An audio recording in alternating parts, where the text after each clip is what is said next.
Welcome back to ಮಾಹಿತಿ ಜಗತ್ತು. Important concept for teacher exams. Sponge ಪ್ರಾಣಿಗಳು ಫೋರಿಫೆರಾ ವಂಶಕ್ಕೆ ಸೇರಿದವು. ಸ್ಪಂಜು ಜಲವಾಸಿ ಆಗಿದ್ದು ಇವುಗಳ ದೇಹದ ಮೇಲೆ ಅನೇಕ ರಂಧ್ರಗಳು ಇದ್ದು ಇವುಗಳಿಗೆ ಆಸ್ಟಿಯಾ ಎಂದು ಕರೆಯುತ್ತಾರೆ. ಸ್ಪೀಕ್ಯೂಲ್ಗಳು ಸ್ಪಂಜು ಪ್ರಾಣಿಗಳಲ್ಲಿ ಅಂತರ್ಜಾಲಕದ ವ್ಯವಸ್ಥೆಯನ್ನು ಉಂಟುಮಾಡುತ್ತವೆ. ಸ್ಪೀಕ್ಯೂಲ್ಗಳು ಸಿಲಿಕಾನ್ ಮತ್ತು ಕ್ಯಾಲ್ಸಿಯಂ ಕಾರ್ಬೋನೇಟ್ನಿಂದ ಕೂಡಿರುತ್ತದೆ. ಸ್ಪಂಜು ಪ್ರಾಣಿಗಳಲ್ಲಿ ಲಿಂಗ ಮತ್ತು ನಿರ್ಲಿಂಗ ರೀತಿಯ ಸಂತಾನೋತ್ಪತ್ತಿ ನಡೆಯುತ್ತದೆ. ಯುಪೆಕ್ಟಿಲ್ಲಾ ಎಂಬ ಸ್ಪಂಜು ಪ್ರಾಣಿಗೆ ವೀನಸ್ ಹೂಬುಟ್ಟಿ ಎಂದು ಕರೆಯುತ್ತಾರೆ. ಸೈಕಾನ್, ಹಯಲೋನಿಮಾ, ಯೂಸ್ಪಾಂಜಿಯಾ, ಯುಪೆಕ್ಟಿಲ್ಲಾ ಇವು ಸ್ಪಂಜು ಪ್ರಾಣಿಗಳಿಗೆ ಉದಾಹರಣೆ. ಶತ್ರುಗಳನ್ನು ಕೊಲ್ಲಲು ಆಹಾರ ಪಡೆಯಲು ಕುಟುಕು ಕಣವಂತುಗಳನ್ನು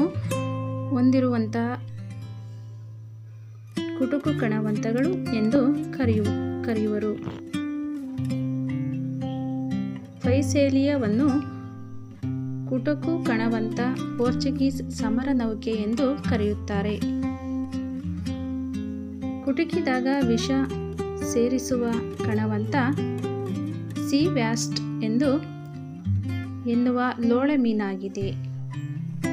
ಪ್ರಪಂಚದಲ್ಲಿಯೇ ಅತ್ಯಂತ ದೊಡ್ಡ ಲೋಳೆ ಮೀನು ಸ್ಟಿಯಾಲಿಯಾ. ಚಪ್ಪಟೆ ಹುಳುಗಳು ದ್ವಿಲಿಂಗಿಗಳಾಗಿವೆ. ಚಪ್ಪಟೆ ಹುಳುಗಳಲ್ಲಿ ಕೆಲವು ಸ್ವಾವಲಂಬಿ, ಕೆಲವು ಪರಾವಲಂಬಿಗಳು ಆಗಿವೆ. ಜಂತು ಹುಳ, ಕೊಕ್ಕೆ ಹುಳ ಇವು ಮಾನವ ದೇಹದ ಸಣ್ಣ ಕರಳಿನಲ್ಲಿ ಕಂಡುಬರುತ್ತವೆ. ಫೈಲೇರಿಯಾ ಇವು ದುಗ್ಧರಸ ಗ್ರಂಥಿಗಳಲ್ಲಿ ಕಂಡುಬರುತ್ತದೆ. ಜಂತು ಹುಳುವಿನಲ್ಲಿ ಅಜೀರ್ಣ ಭೇದಿ ಉಂಟಾಗುತ್ತದೆ. ಕೊಕ್ಕೆ ಹುಳುವಿನಿಂದ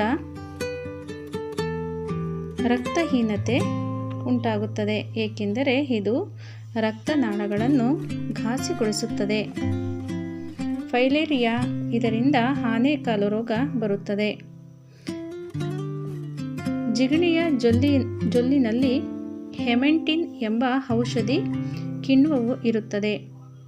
ಅಕಶೇರುಕ ವಂಶದಲ್ಲಿ ಅತ್ಯಂತ ದೊಡ್ಡ ವಂಶ ಸಂಧಿಪದಿಗಳು. ಸಂಧಿಪದಿಗಳ ದೇಹದ ಮೇಲೆ ಕೈಟಿನ್ ಎಂಬ ವಸ್ತುವಿನಿಂದಾದ ಹೊದಿಕೆ ಇರುತ್ತದೆ. ಏಡಿ, ಸೀಗಡಿ, ಚೇಳು, ಜೇಡ, ಶತಪದಿ, ಸಹಸ್ರಪದಿ ಇವು ಸಂಧಿಪದಿಗಳಿಗೆ ಉದಾಹರಣೆಗಳಾಗಿವೆ. ಕಣಜ, ಇರುವೆ, ಕೊಡಲೆ ಕೀಟ, ಚಿಟ್ಟೆ, ಮಿಡತೆ, ಜೀರುಂಡೆ ಇವು ಸಂಧಿಪದಿ.